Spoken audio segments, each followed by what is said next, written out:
At Charlie, we know streamlining your onboarding process and making sure all those onboarding tasks are completed is important to your company and your team. Our checklist feature is the perfect tool to help you customize and streamline your onboarding. You can even use checklists to track training tasks, offboardings, and other admin tasks for your team and company. Super admins and admins can create and apply checklist templates in Charlie, and any team member, regardless of permissions, can complete a checklist if they are the checklist owner. To find checklists, just head to the Grow tab on the left-hand side.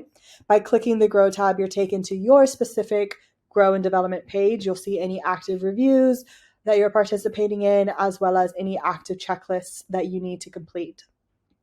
By clicking on the checklist tab, you'll be taken again to high level, your specific checklists, any ones that you're waiting on to complete and your assigned tasks. And then below that, super admins and admins will see this incomplete profile section. These checklists differ from the templates we're about to cover, and the fact that these profile completeness checklists are automatically generated by Charlie for your team members as they onboard. So by clicking Show Tasks, you'll be able to see that these are all the default fields in Charlie your team members are asked when they onboard, and it will automatically tick the task off and mark it out as the team member has completed this information. So you can see here for Dale's profile completeness, Dale has only completed 8 out of the 25 default fields.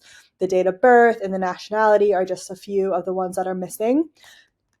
You don't actually tick off the box on this checklist specifically because it's automatically populated to have the task marked off. Either yourself or Dale's line manager needs to go to Dale's profile, and as you input the information, these tasks will automatically be clicked off.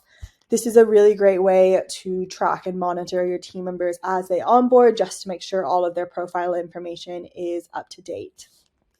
Now, if you have additional tasks you want your team member to complete, or if you're having a new starter start maybe next week, but there are things that yourself or the line manager need to do to get everything ready for the new starter, you're able to go to the Templates tab, where we provide you with some examples of templates, and then you're also able to build your own template from scratch.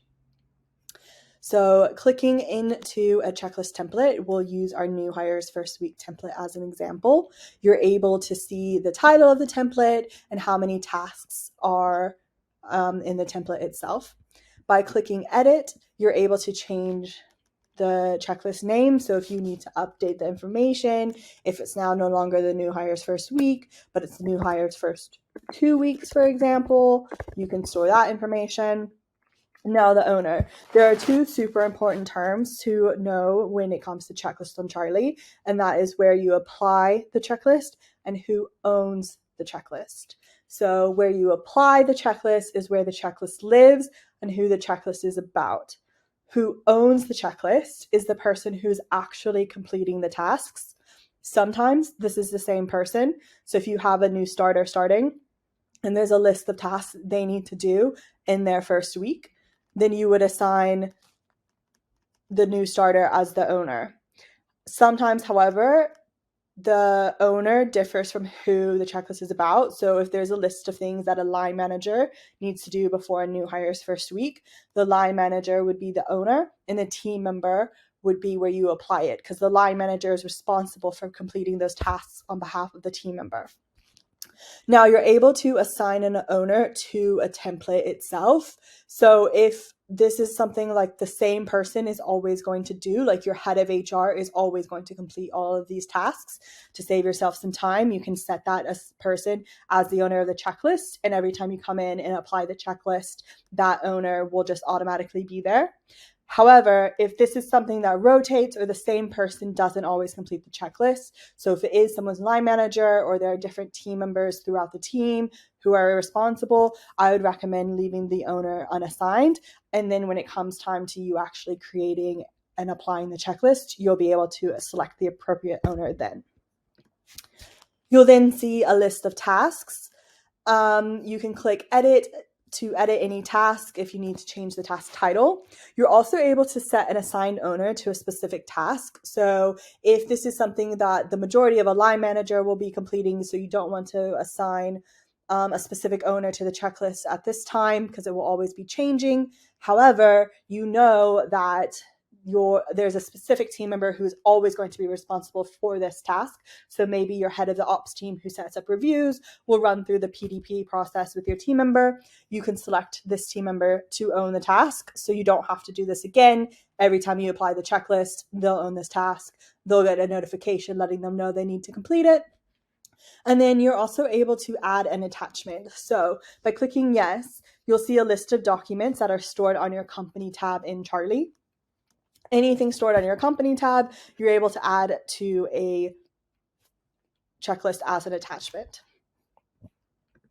You're also able to hyperlink. So if there's information you want to link to that's not necessarily stored within Charlie, or maybe it's a specific chain, a specific page within Charlie, you're able to hyperlink. So you'll see here to have a hyperlink, you just put the words you want to be the link in brackets, and then immediately followed by parentheses with the website itself. So if it's like have a coffee with a buddy, and then you want to do coffeeshop.com for them to go to a specific coffee shop, you would save task, and then it links. And then by clicking on this hyperlink, you'll automatically be redirected to that website. This is also super handy if you're going to buy a work laptop, for example. You could hyperlink it and take them directly to the equipment or laptop website so they can buy it directly there. This is what it looks like when you've assigned a team member as a task owner. Then you're also able to drag the order of the checklist tasks. You're able to delete a task if you don't like it anymore, and you're able to add a new task from scratch.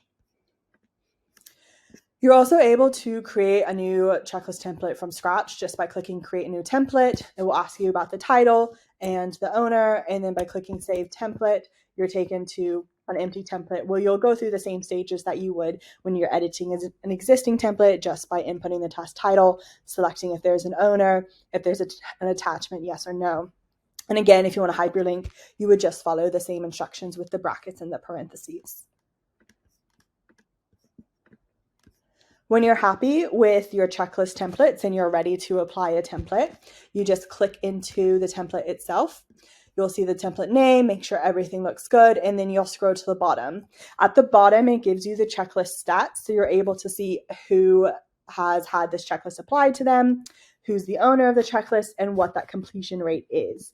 So if you ever need to track and say, I need to know how far this person has gone, you can just see that information right here. So to apply the checklist, this is a new hires first day checklist. So we'll apply the checklist to the team member, select where you're going to apply this checklist. So who this checklist is about.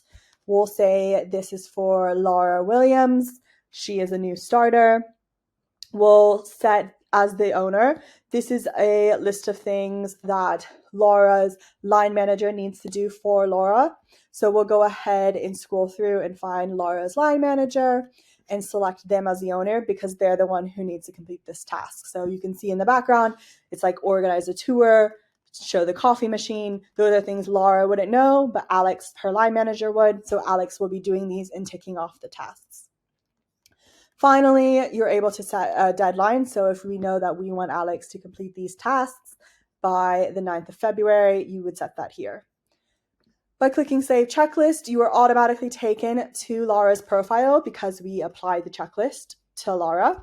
You're able to see the tasks here. You're able to see who the owner is and the due date. Now, we can see that we can tick off these boxes. That's because I'm actually Alex in this situation, and also because you're a super admin, and as a super admin, you're able to complete all these tasks for anyone. However, just to note that if anyone else was to see this checklist, such as like Laura's team lead or Laura's line manager who has access to Laura's profile, they would be unable to tick the boxes because they are not a super admin and they are not the one who is the owner. So anytime I need to come in and complete this checklist for Laura, because I'm both the super admin and Alex, the owner, I would come to Laura's profile, Grow tab, scroll down to the checklist, and then this is where the checklist lives. So as I complete the task, I would tick off the boxes, and then it would show as complete, and my completion rate would go up. Now, if yourself as a super admin or an admin, you know exactly what templates you need to apply and you'd rather apply it directly from the team member's profile, you're able to do that on the Grow tab here. You would just click Add a checklist from an existing template, select the template here, and then assign who needs to be the owner. You don't need to select who you're applying to because you're doing it on your team member's profile, and then click Save Checklist, and the checklist populates here. You're also able to start an individual checklist from scratch. So if you want to build a new checklist, you can do so here. But just note, creating a template checklist on a team member's profile does not create this template. So it's kind of a one-off situation. You would never be able to find this checklist that you're creating here in your templates profile. If you want to save it as a template, you would need to do it from the Grow tab. The other thing to flag is that while only admins and super admins can actually create checklist templates, a team lead has the ability to apply a checklist from an existing template or create a checklist from scratch directly on a team member's profile. So if you do want to delegate that task to your team leads for anyone that they're adding to their team, they can follow these same steps by going to the team member's profile, Grow tab, and then scrolling down and adding the checklist template from here.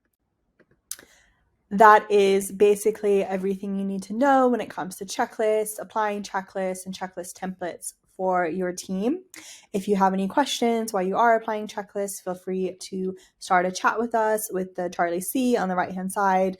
And you can also find our help center here with lots of articles as well.